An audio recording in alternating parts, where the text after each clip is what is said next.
SBA EIDL Loan Repayment, breaking news, reduced payments, partial payments for 6 months. I'm going to be going over what this is with this certain plan, as well as how to get access to it, who qualifies for it, and also alternatives to the EIDL up to 5 million, 10 million plus with an SBA 7A/504 loan.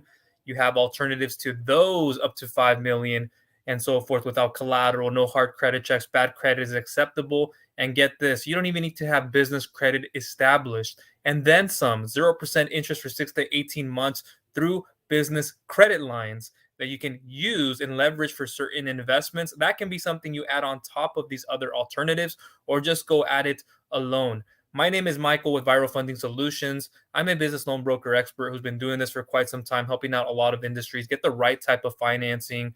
And I've seen all types of problems, pain. I've seen people come and go.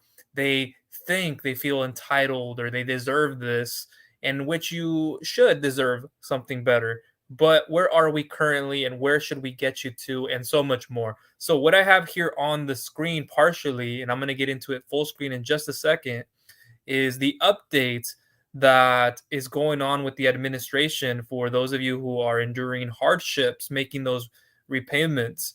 And it'll only add an extension. I mean, interest will still accrue, but it'll somewhat help you at a percentage level. So let me jump into the full screen of this.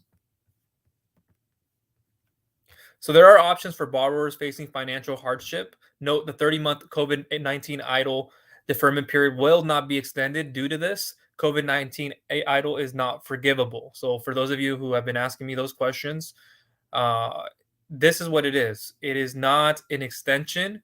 And secondly, it is not forgivable. People are out there looking to consolidate some form of a refinance. They have probably multiple loans, and we can't do everything like EIDL related. We may not be able to do all the other ones to a degree that you would want. So the hardship accommodation plan is here. So the SBA is offering a hardship accommodation plan for borrowers experiencing short-term financial challenges. Borrowers eligible for this plan may make reduced payments for 6 months. There it is right there. And one thing I do want to mention, you're probably wondering, where is he making this video? It looks like he may be in his room. And I am. The office space is being used. Other office rooms are too. We have family over from California. It's been an amazing time spending with them. And the World Cup. And they're down there right now. Have them over and they're watching the games. And I thought I'd come up here so where it wasn't too loud. And so, yeah, we're having a good time, seeing a lot of family. And I barely have enough time to make these. So I'm going to get going shortly, but let me jump back into the screen so I can go over more of the details. So again, it is able to help you make reduced payment for 6 months, and you'll want to do this through your CAFS system. So if we go, let's see, we'll get there in a second. That's the next part coming up. But that's going to be your portal where you can get access to your repayments and when those payments have to be made. If you haven't already done that, those of you making payments this month, next month, and then in January, wherever you're at. And so interest will continue to accrue, which may increase or create a balloon payment due at the end of the loan term, which is what it'll look like it'll do for the majority of people. So again, interest will continue to accrue, which may increase, likely will, or creates a balloon payment due at the end of the loan term and or. So terms here, borrowers are required to pay at least 10% of their monthly payment amount with a $25 minimum for 6 months. So those are the extension of the details, the borrowers as yourself included if you have an EIDL loan, and I'll go into even more of the parameters. You're required to pay at least 10% of their monthly payment, which isn't bad, to be honest with you, with a $25 for 6 months. Now I'll get into whether that's going to be helpful enough for you or not. During the hardship accommodation period, borrowers can voluntarily make larger payments. The regular monthly payment amount will resume and be required after the 6-month hardship accommodation period ends. So just think about it like it's not exactly you're getting 0% interest for 6 to 18 months. This isn't this program at all, but you're getting relief. Now, if it's significant enough for you for the amount you have remaining, that's a different question. And where you are currently in your business, a lot of business owners and businesses are continuously facing hardship. And I can go into all of the industries like the restaurants, the automotive, the health and beauty, the salons. Transportation is up there now with fuel costs, supply chain issues, even construction with them not being able to get their supplies that they need, logging for those trucks to be able to transport, logistics wise. There are a lot more. I just named just a few of them. So the regular monthly payment amount will resume and be required after the 6th month hardship accommodation period ends. As I said, borrowers may be able to renew the hardship accommodation plan if necessary once we get to that point and see where we're at. So the eligibility for enrollment, and this is borrowers are eligible to enroll in the hardship accommodation plan beginning 60 calendar days before their first payment due date. If your loan amount is less than, this is the part of the catch, but I'll show you a kind of a workaround. If your loan amount is less than or equal to 200,000 to enroll in the hardship accommodation plan, you have to create a CAPS account, which I have it open on another screen. And I also can't get into my back office to show you all that for disclosure reasons. But once you get in there, I'll walk you through somewhat of what you should be expecting. Or log into your existing account. Within CAPS, hover over borrower and select borrower search. Select the appropriate loan number and request a hardship accommodation on the loan info page. So again, or log into your existing account within CAPS, which you should have by now if you're making those payments. You're a little late if you're not. Hover over borrower and select borrower search. Then select the appropriate loan number and request a hardship accommodation on the loan info page, which you should see very clearly.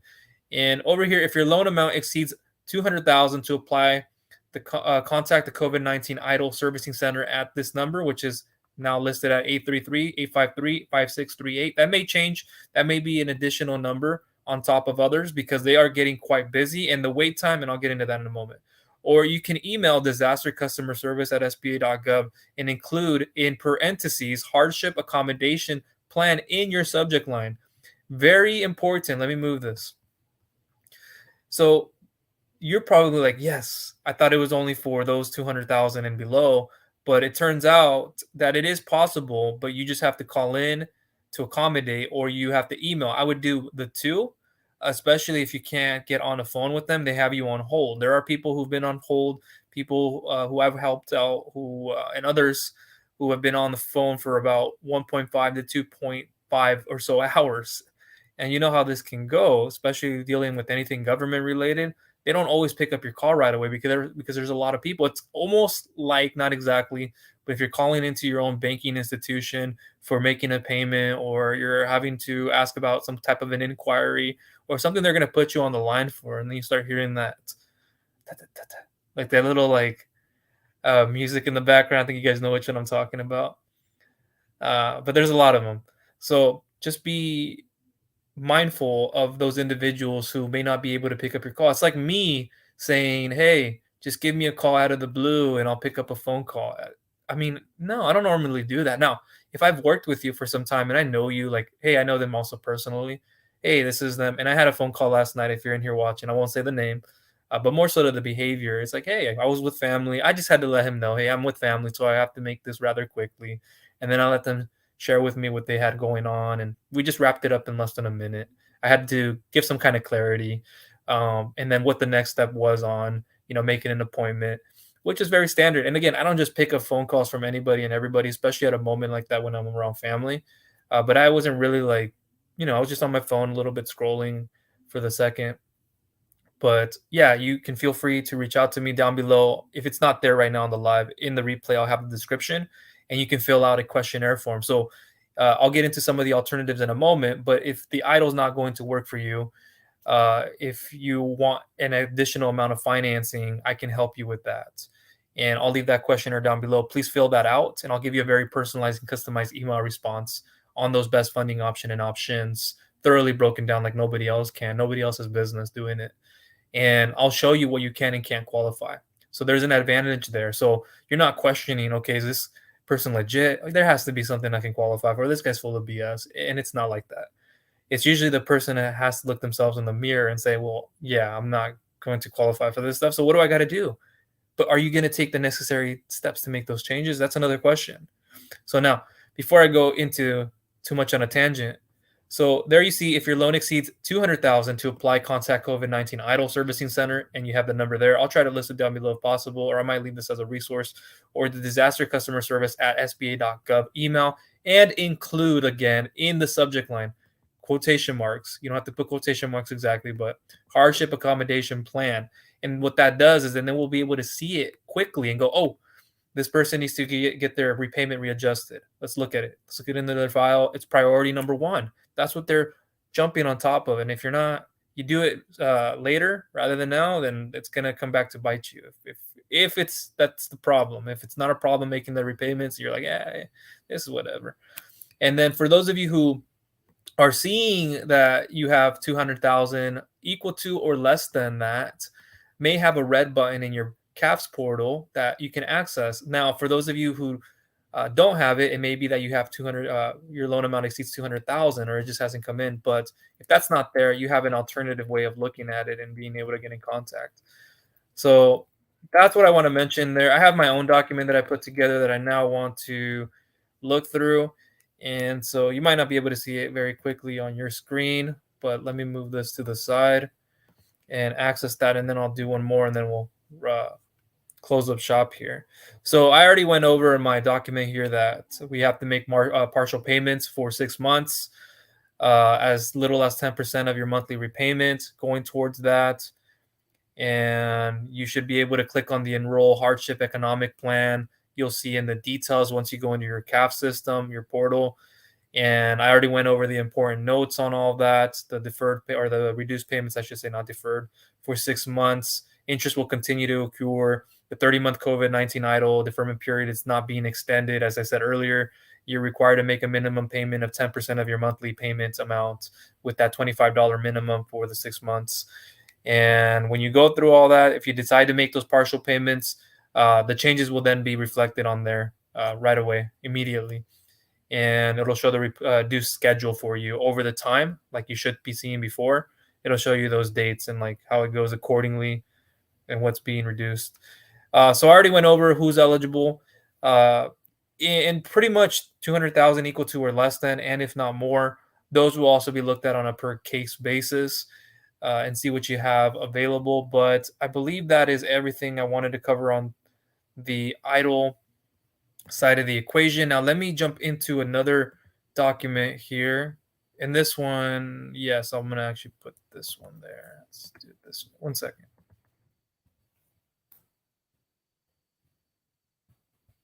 Oh, and if I didn't ask this, it's not because I wasn't being thoughtful about it. It had run across my mind, but I had a few things I wanted to mention. If you're watching me from the live, please give me hashtag live or hashtag replay if you're watching later on. This way I know the time intervals. I'll try to come in and comment to those of you who do. I appreciate you for doing it. Even if I don't, you're being noticed. And if you've emailed me, you're waiting for me to submit a questionnaire, email response back to you because you submitted my questionnaire down below, then I will get back to you in time. It's rather quite busy right now, and at this time of the year it is. But I will get back to you and you'll be a priority. Those of you who are responsive too, who like even pop up in my email and go, hey, Michael, I didn't get the email yet. Oh, okay. I got quite busy. I'm going to move you back to the top even higher. And I'll make that more of a priority.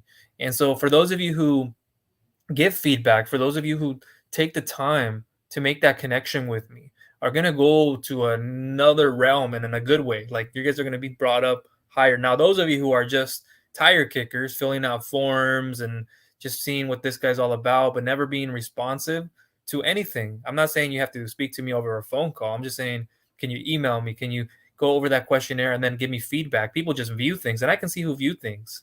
I have those email things where people just view things. I'm sure you're busy. I'm sure you're looking at things and going like, well, but there's no feedback. There's a blockage, and we don't want to deal with people who are like that, who are energy and very time sucking. I call those time vampires in a nice way. I'm not being aggressive or mean. It's just you're a business owner. You understand that you have to take those times and energy efficiently. You have to choose your hours. You have to make sure you're protecting that, and you get to decide what's worthy and what's not. So that being said, let's go into this document and we'll close up before the 20-minute mark, hopefully. Now, the alternative to the EIDL loan, there's the repayment on top of that you'll want to take care of first and foremost. Now, if you have that and or you don't, there is an SBA 7A loan. and specifically the Hybridge SBA 7A loan up to 5 million option, express and standard 7A plus 0% interest for 6 to 18 months, which I'll cover shortly. Now, this was just a document that I had days ago, so you may have seen this before, but let's run it through just so you can get a better amount of clarity and you can put your mind back where this program is all about and what you should be taking recourse or action on. So Hybridge SBA 7A loan option. This is one where you can get a combination of the SBA 7A loan program up to 5 million. Yes, there's a 504, but I'm not going to focus on that one today. A land or other types of real estate purchase, commercial property, but the SBA 7A CRE loan, that's what's very popular, and that's where a lot of deals are getting done. Not even traditional commercial real estate financing. It's more of the SBA 7A. That's what wants to get funded more underneath those. But you're looking at up to 5 million with the SBA 7A from about 20, even less in some cases, but 20,000 to about 350,000 is the SBA Express loan. And that's where you can get quick injection much faster than an SBA 7A from 350 to 5 million. A lot of times, sometimes it's quite even. But what they're looking at, and I'll get into some of those qualifications, are things like 2+ years time in business. You have to have business credit established. You're going to look at your FICO SPSS score, which is pretty much your business liquid credit, and you have to have a certain amount of a score there of 155, if not less, with express loans. And even at an express loan level, they may not weigh that heavily. They'll look at your debt service coverage ratio, debt to income ratio, but the DSR is a high value. And I won't get into all that in this video. I have SBA 7A loan content down below as well as those alternatives, so make sure you check those out. Now let me get back into this. The Hybridge, it is two separate loans. One, it's an unsecured financing product, term loan, line of credit, or cash advance. Sometimes we can add the term loan on top of a line of credit or line of credit on top of a cash advance, which can be funded easily and quickly and best used as bridge funding, quote unquote. This meaning that you can use this funding in the meantime if while you're getting looked at for the SBA 7A loan and if you're going to get approved there. And if not, you already have financing available. If you get approved for the SBA 7A loan, you can take this bridge money and use it as a consolidation. And we can consolidate it underneath that SBA 7A loan that you perhaps have already received. So instead of saying, well, this funding is too expensive, well, there is no such thing as inexpensive money. Even the SBA 7A loans in two ways are becoming more expensive. One, the interest rates, prime rates, you're looking at 7%. Once we're in December, we're probably going to see that up to 8 or so percent, perhaps. And then in that next year, what, 9%, 8.5%, maybe not even higher than 8.75%. Maybe it goes down a little bit, but you're looking at prime rates right now at 7% plus 2.75% a lot of times for an SBA from 350 to 5 million. So you could be looking at the maximum perhaps of 9.75 for an SBA from 350 to 5 million, if not more. If it's fixed, you're seeing fixed rates right now being a little bit higher. You're seeing variable, they may be more adjustable and they can lower. Sometimes they even go higher, depends on where you are in the market. It could be from prime rate 7% right now to 4.7, if not 6.75%, and that prime rate plus 3.7 to about 6.75 or 6.5 is what you see at a higher scale. Commonly, the percentage wise, that's through an express loan. That's from 20 to 350,000. So if you're looking for these express loans, they may be more expensive. But regardless, you're getting into that higher 9.25 to about 12.75% range, where let's say you get an unsecured term loan, a lump sum, even a line of credit at 12%. And it's not like it's unrealistic to say I'm going to get a line of credit unless it's a bankable one at 7%, at 9%. And with these, you look at it and go, well, I'm getting between 12 to 20% on a line of credit or in a lump sum. Well, how much can I get? Depends on my financials, bank statements. What are we looking at overall? And then we can try to add a combination of the two. And then if you were to get approved for that SBA loan, you go, well, I only paid 3% or 6% interest on that lump sum, or I only paid 3% on that line of credit. If I don't want to keep it, I can consolidate. I can try to look at that and say, can we put this underneath that 10-year amortization of the SBA 7A loan? Or if it's an express loan, we have 3 to 5 or 5 to 7 years. A lot of cases what people end up getting, sometimes 10, but 5 to 7 is like that sweet spot that most people shoot for. Now back to the topic at hand. So you can use that in the meantime if you need it to use to bridge cash flow. You need it for growth and expansion projects, some expenses in there too. and you're like, I can't wait for 6 to 8 weeks for me to get an SBA loan and to hear back. I need quicker funding and injection of it. But in the meantime, we'll get you looked at for the SBA 7A loan. So it's a 10-year SBA term loan, express loan, or standard loan, but you see 3 to 5, 5 to 7 a lot with express loans. But it takes 6 to 8 weeks for you to actually receive your funds. It could be a little bit faster depending on how fast you can supply the documentation. Our SBA loans, they go up to 5 million. The business needs to be generating at least 128K a year for this Hybridge SBA, and a 660 plus FICO. That's for the unsecured products, but realistically, you want to be doing north of 150K, if not 250K for an express loan, up to 350K, or even up to 150K, or have north of 300, if not 400, not 500 in annual gross revenue for a standard SBA 7A loan for approvals above 350K, and a 680 plus FICO, which you may or may not have that. In addition, we'll need to see the most 3 recent business and personal tax returns. Sometimes it's 2, but a majority of them will be 3. And year-to-date financial statements, profit and loss, balance sheets, personal financial statements, debt schedule if you have one. And then I'll be showing you how to, submit these over time. So don't think, man, what do I need? How do I do it? When do I deliver it? I can show you that when we communicate. So the SBA goes out primarily off of credit score and profitability of your business or businesses with at least 2+ years of profitability. The most recent 2 years is best. So you can have a 2019, 2020, and 2021. 2019 was, 2020 was, and 2021 is. And that could be a little bit harder to approve someone for. And then we'll look at the current year to date and see where they'll be at the end of the year. And that may be able to be a push. But 2 most recent, and I would say the most, the 2 most recent years, that is. So 21, and 2020. If we get into 2023 now, we have 2022 and 2021 would be best. Benefits, monthly payment, fixed interest, but could be variable interest rates as the market keeps shifting right now. That's what you see a lot of people getting approved for are the variable interest rates for the SBA 7A. And one thing I do want to make mention of, if you've heard enough of this and you're like, well, I don't qualify for an SBA 7A loan, thank you for the information. What can I get? So I'll go over those options rather quickly. But if you don't have business credit established, the profitability, you can't even supply the documentation. You don't have the 2 years, no bankruptcies, foreclosures, no liens in the last 3 years, no judgments, etc. And then there are alternatives that don't require business credit established, like those term loans that I just more or less spoke about, the line of credit, even the cash advances. They weigh heavily more on bank statements and probably a recent tax return, depending on the amount you're asking for, and probably another form. But they'll look at that and weigh it heavily, and they'll also look at your personal credit to make a decision. They can do a soft pull. If there's a hard pull down the road, then that may be asked from you, but a lot of the times it could just be a soft pull. And we'll say, hey, with the soft pull, we were able to see all the numbers, the accounts, what you have built up in your credit, debt to income ratio, credit history, utilization, where you are, where you've been. And then that's also another factor. So business credit is important when we're talking about SBA loans, bank loans, and even some private lenders will like to see business credit established, even for these non-bankable clients and banking solutions and non-SBA related. Some of them will, but not all of them.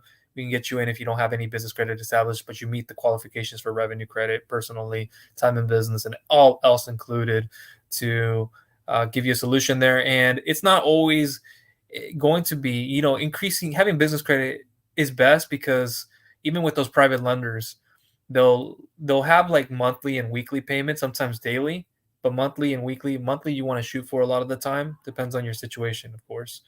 But people don't get monthly all the time because of their cash flow and then their credit and the time in business and where they are, their industry specific. And also, if you have business credit established, that can push you over from a weekly to a monthly. So don't take having no business credit established for granted.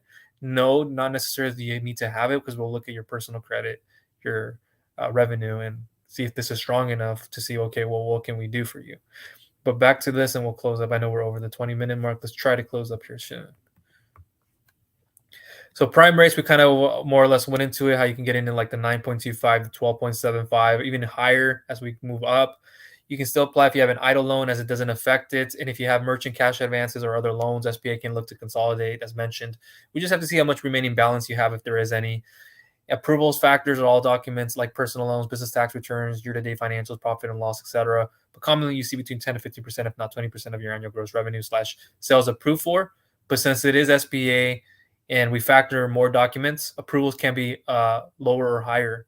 And we could do an in-house soft credit pull But as the process goes through and you're qualified to move forward, it's a hard credit pull at those stages. So we can look more extensively into your credit and then background and certain parts of it. And what I want to make mention of is when we're looking through credit, yeah, we're making sure everything looks clean. Your approval amounts is a combination of all of these. Your personal returns, your tax returns, your year-to-date financials, your profit and loss slash income statements, balance sheets. Collateral can help improve the amount you can get funding for. Depends on where we're at that stage, the type of collateral that can be requested. But let's continue to move forward. There's a lot more to this. Doing an in-house setup is best because you get more flexibility. Why shouldn't you go to the SBA.gov site and just apply for an SBA 7A/504 loan or so forth? Because they will not give you that flexibility of, hey, what are the payment structures? How is this amortized? You might get more loan funding through a different lender or a different institution. Your information is being shopped around in ways that you wouldn't like to have it.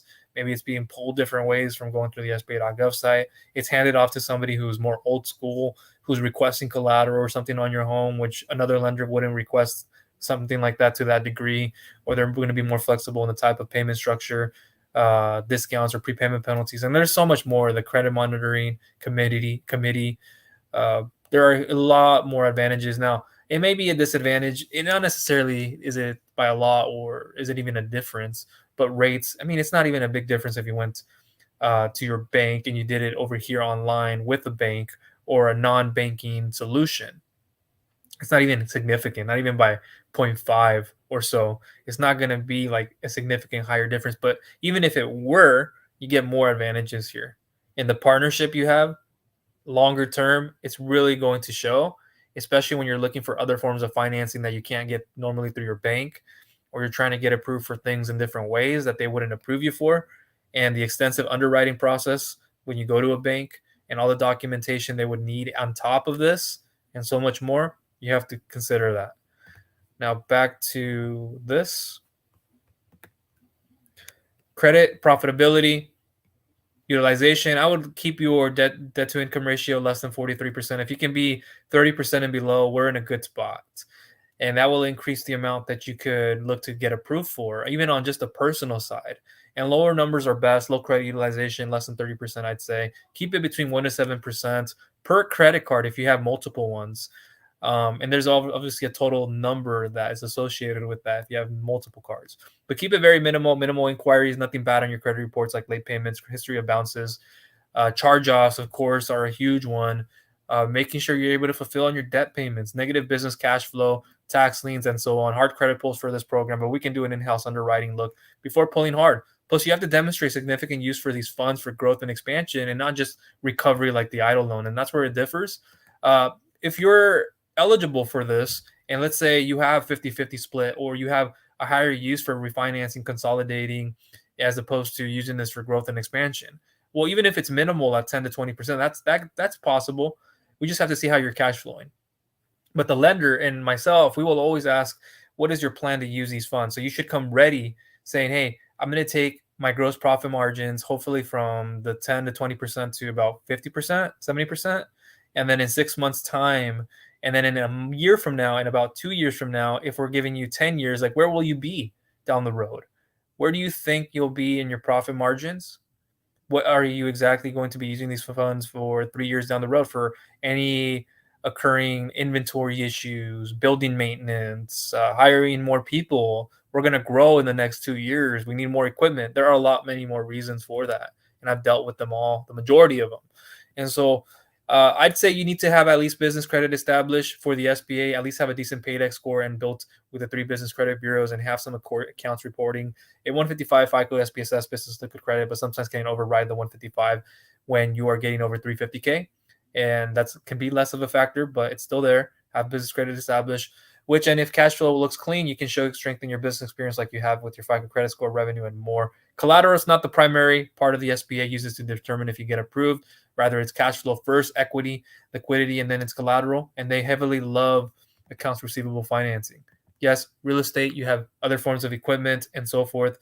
But to a degree, collateral is something that the SBA requires its lenders to pledge its the borrower should pledge. Collateral can take on all shapes and sizes, like putting a second mortgage on your house for the lender. You can also put a UCC filing on equipment. There's unpaid invoices, inventory, leasehold improvements. Sometimes it's not fully collateralized. The lender may require the life insurance policy, the term life, or other real estate you own free and clear, or if you don't own free and clear, we might put a lien on that / those that you have.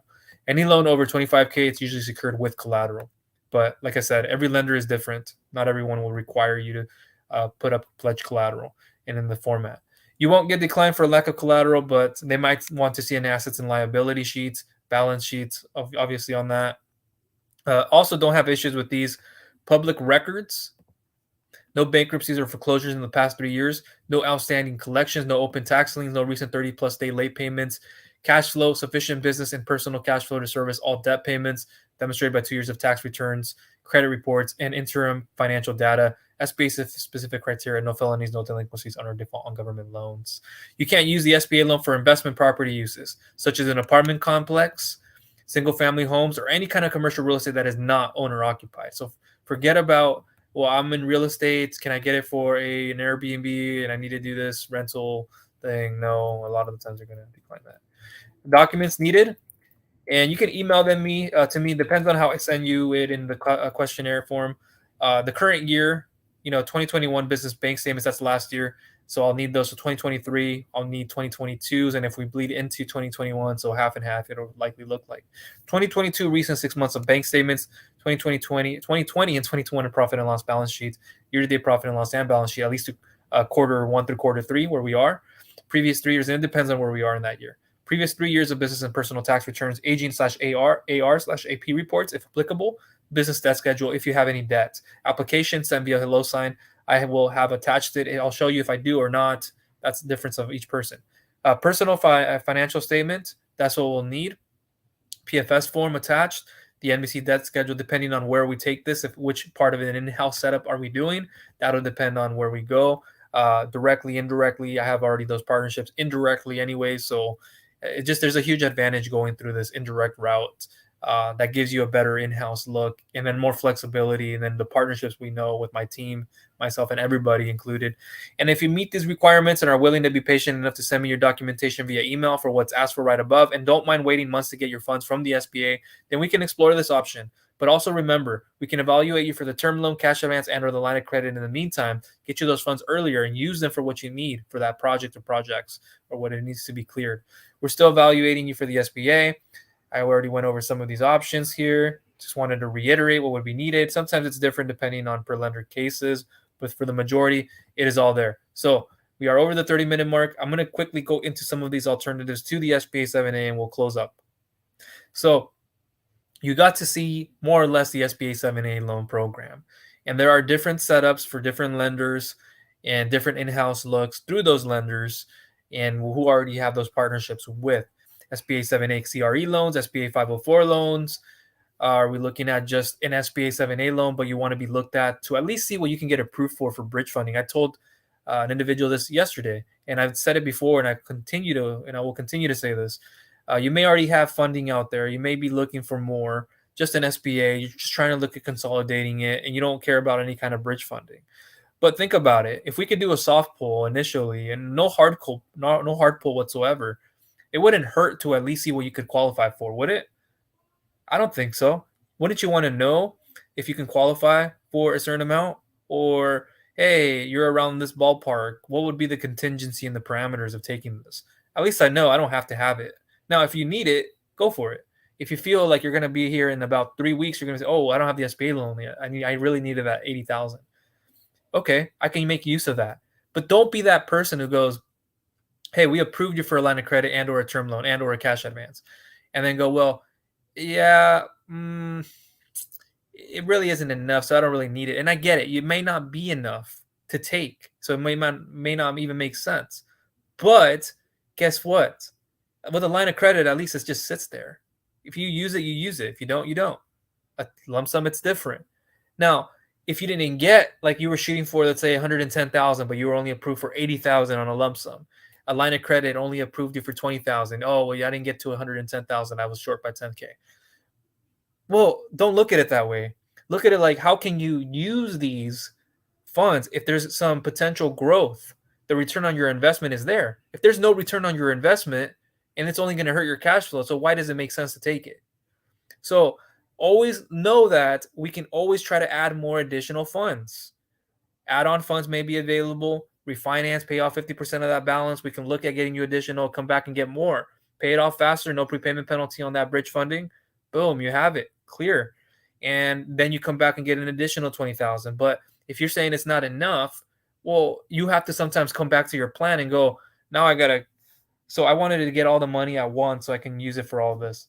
Can I cut back and start off with just the 80,000? I wanted 110. Okay, I'll start off with 80,000 because I can buy inventory with that.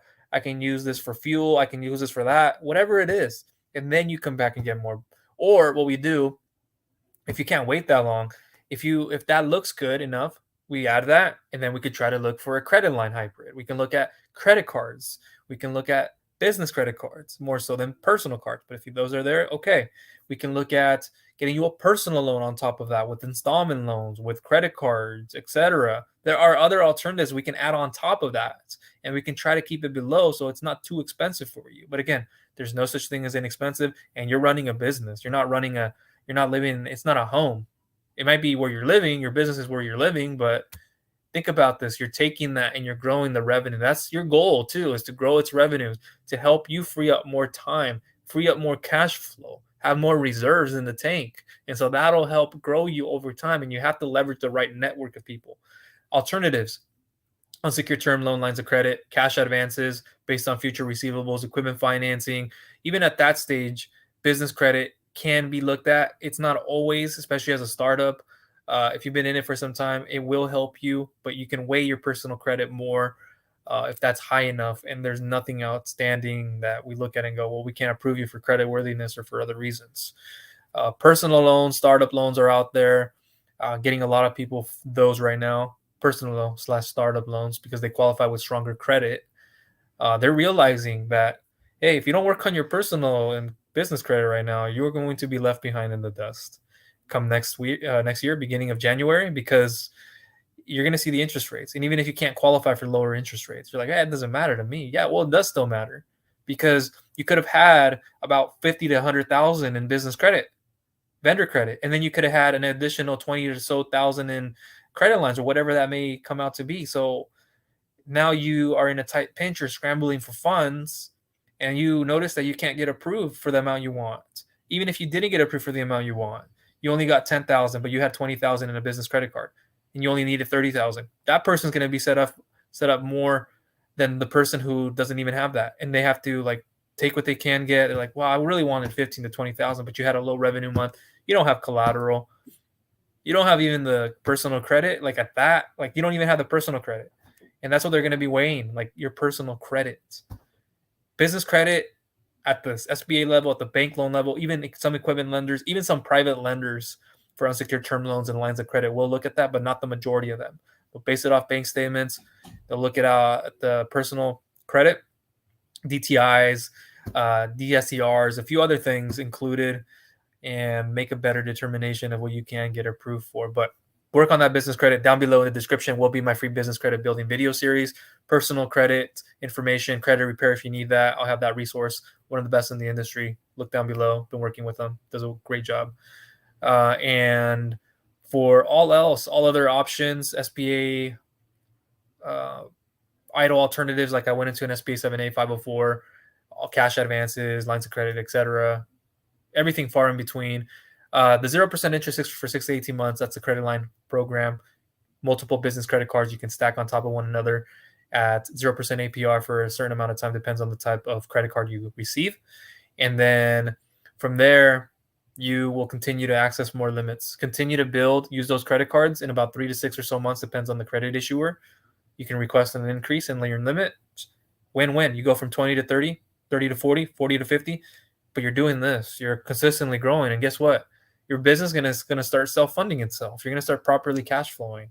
You're not going to go into an extensive amount of debt. And if you even went into a short or even a long-term amount of it, you know how to balance. You're growing at a rate. You know how to grow your business revenue-wise per month so that debt is good debt. Unless you take that debt and it's help it's going backwards for you. Or in about 3 months, you're like, I got to pay this off because in 3 months, I don't believe I'm going to be where I need to be. So you make those payments much faster, and you can't afford to do that. And you're growing, boom, boom, profitability, all else in between. But that's enough of what I'm going to cover. Hello, welcome in. How are you doing? Have you filled out my questionnaire yet? And I hope I'm pronouncing this right, but is it Keneally? I'm sorry if I pronounced that wrong. All topics. And if you need help, here, I'll put this in the comment section. This is a spontaneous live. So if you couldn't make it right now, that doesn't necessarily mean I don't work with people. That just means I just did this spontaneously. So I'm going to put it in the comment section now, right there. And that is my questionnaire form you can fill out to get started with and get a very personalized and customized email response for your best funding option and options thoroughly broken down step by step on like what this is, how this works. But personal and business credit, yes, establish those well. Business credit more so, work on that. Have everything underneath your business. You're taking up a lot of debt over here. You have high credit utilization. You have a pattern of it. It doesn't just stop when you just make those payments. Just so you know, it shows a reflection of, the history of where you've been 1 to 3, 3 to 6, 6 to 12 plus months, 8 up to 18, 24 plus months. And you have to understand that the lender is not going to take a huge risk. They have to take a calculated one. And if you just don't have the profile for it and you're like, well, I didn't want the funding unless I got 100 or 200,000. Well, I'm going to ask you, do you really need it all at once? If you were to give me a business plan on how you're going to use these funds, would you have it? Would you be able to tell me? And actually reverse engineer it for me. Tell me from the very top. You started here. This is where you want to be. What's the last thing you're using these funds for? Or how does it work if I'm looking at it backwards? Well, I could have started. I needed 20,000 for inventory. I needed an additional 20,000 for marketing. I needed an additional 60,000 for a piece of equipment. Well, I couldn't get that additional 60. I only sat at 40,000, so I couldn't meet 100,000. What do? I don't just say I don't want the funds. I look for alternatives. I say, well, can I just make use of that 40,000? That's all I'm getting. Okay. What's the interest? It's less about the interest. I get that's a factor. Try to get a longer term if you can. And if you don't get it in the beginning, build your way. Don't look at it as like, well, I didn't get 18 months. I didn't get 4 years. I didn't get. It's not necessarily that you get a longer term. It's supposed to be better. Yeah, I can help you repayments. Longer term, better repayments. But if you don't get it initially, you work into it. Or you figure out an alternative where if I got 8 months here with business, how can I get 1 to 5 years? I focus on a personal loan, perhaps. I focus on that express loan if I can qualify for it, but I don't have business credit established. Well, that won't work. Maybe we can approve you for an unsecured term loan if you meet the qualifications, but don't have business credit established. It would help if you did. It can help your approval odds, and it can help maximize the amount you get, and so much more. You have filled it out. Appreciate you. Thank you for doing so. And if those of you who are just joining me, I'm in my room. I have family over at my house, so they're watching the World Cup. I'm gonna go watch the game. I think it's the second half now of Mexico playing. But these games are so early at 2 in the morning. I'm not waking up, and I'm not.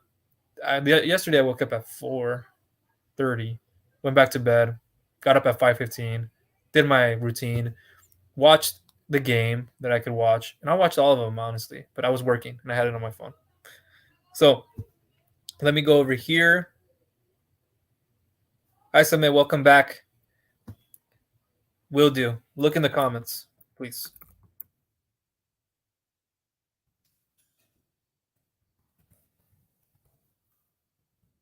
The ring is over this, so I can't see if I typed that in right. Hopefully I did. I will be putting it on the screen for everybody. This is my email, first name at mybusinessname.com. That's where I can be reached. But like Sameh and everybody else in here, that if you filled out the questionnaire, that's where I would begin. And if I've given you a response back, please reply back to that email. You might have my phone number. You can send me a text. It might be a phone call where you need me to be more clear something up. Maybe you have to explain something more about your project or projects or a different scenario. But like I tell everybody, my energy and time, I have to use it effectively. And if I'm on a phone call with everybody, I don't know who you've worked with in the past. Maybe it is a traditional salesman and they're hounding the phone calls and That's not who I am. I'm a very introverted, cerebral person, and you're getting the best with me. You would rather want somebody like that, wouldn't you? Somebody who's really in their mind, somebody who knows their stuff, as opposed to somebody who's just gonna, hey, yeah, yeah, get a loan, yeah, yeah, yeah, no, you don't want that. You want somebody who speaks slow. You want somebody not like in a bad way, but somebody who takes their time to go in depth if they need to on a subject and break it down for you, costs or whatever that may be, scenarios. Not somebody who goes, hey, just do this and that, and you're gonna get a monthly repayment, and they overpromise and underdeliver for you. Appreciate you. Yeah, and I'll go over the form. I believe I've sent you that. I won't look at it right. I have another screen open here. Let me see if I can get access to it. 1 second. And again, the description will be there in time, not now, because this is spontaneous. I need to get going in a moment. So, oh, and I have a meeting. I have a meeting right now, just at 9. I had on my mind earlier. So, Sameh, I have responded back to, but this was back in August. So now let me look at this again. And my systems are different, guys. So it's not always going to be a phone call. I'm just an email. I'm just a text message away. So some of you haven't gone back to, and I will. It's a specific situation. But let me come over here to my, this is it right here. To the form. Yeah, I do see your form here, Summit, just so you know. I'm not ignoring anybody. I have systems. Like I said, I want things done a specific way. And I hope you guys can respect that. Now, there's a time for a phone call. There's a time for me to hear something for about 5 minutes, and then I have to say, I got to get going. There's only 5 minutes I have available because I protect my energy and time, whether I have an appointment or not. That then needs to be devoted at my end of day, at my evening. I need to go with my family and say, do I have enough energy and time to devote to them without taking a nap and not feeling like my thoughts are not orderly? You guys can understand that, right? You can tell me a little bit about yourself. Understood. But I want to know you. Like when somebody goes, I want to tell you a little bit about myself. How can I remember you, Keneally? Hopefully I said that right. And then Same and everybody else in here watching. What stands out to me about you? Like I have a friend now that I can call a friend who I've been working with, and I answered his phone call last night, and he just needed clarity on the email that I sent him, and I told him I had to send it that way. I knew you had this verifiable income because I looked at it on the returns and so forth, but I just had to say that for email reasons. But yeah, this is the expectation. They have an appointment with the underwriter at 10 a.m. Central Standard Time, 11 Eastern Standard Time for the underwriter. And I set them up, and I'm going to look for more documentation thereafter. But yeah, it's like a quick, hey, how can I remember that person? What kind of impression did they leave on me? Like you're asking me, how did I leave an impression on you? I want to know what impression you left on me. I challenge you in a very nice way, but I'm introverted, so it's difficult. I get it. I get it. Like for me, it's hard to open up. You have to like peel the onions on my end a little bit. No worries on the business credit end. If you're getting an SBA loan, yes, I said that earlier. Now, if you're looking at an unsecured term loan and line of credit, and the market changes, like there's a time where the lenders, unsecured term loans and lines of credits, they weighed your business credit as equal to your personal credit, if not more, especially if your personal credit was less. But in today's times, it's like they're looking at that as being something more lenient on, which is amazing. And so for you, as somebody who's either a bankable or non-bankable client, you can look at getting financing much easier through underwriting. It's like, whoa, you didn't even have to pull up my credit on this. I didn't even have to get verified to see if I had a paydex score of 80. I could have got in with just nothing or something. Wow. But do not discount building your business credit because that will open up more opportunities, I believe, than taking money up front, because building it on the back end, that's another foundation. And that's going to continue to add more limits on top of limits. And then you're going to realize I made the best investment. Some people can just go into a bank right now or do this online and get a Chase unlimited cash card for up to 50, up to 100,000. And if they got approved for one card, guess what they're doing? They're utilizing it. They're making sure they're using it. And then they're getting higher limits. And in the meantime, they're applying for other cards, another card for 20, another card for 30,000, even if it's just 5,000, wherever you get started at. A guy the other day told me he had a limit for about 15 to 30,000. And I go, oh, You did the right thing by getting a business credit card, but you needed more funding, and you needed funding that wasn't immediate. They didn't have, if you were in a pinch, I said, well, no, I told them, you're not going to get a, because you have a personal account you're using for business, you're not getting approved for the amount you want. And it's going to be expensive for you. And do you really need the money? I didn't push him. I said, no, I told him, no, you didn't even, if I were in your shoes, don't take it. And he's like, yeah. So it's very relieving for you to hear me say that. Don't take the money. Like, who's going to tell you don't take the money? Me, I'll tell you that because I'm very transparent. I don't BS people. You own 3 companies in New Jersey. Nice. Yeah, and I know your form, and I have looked through it.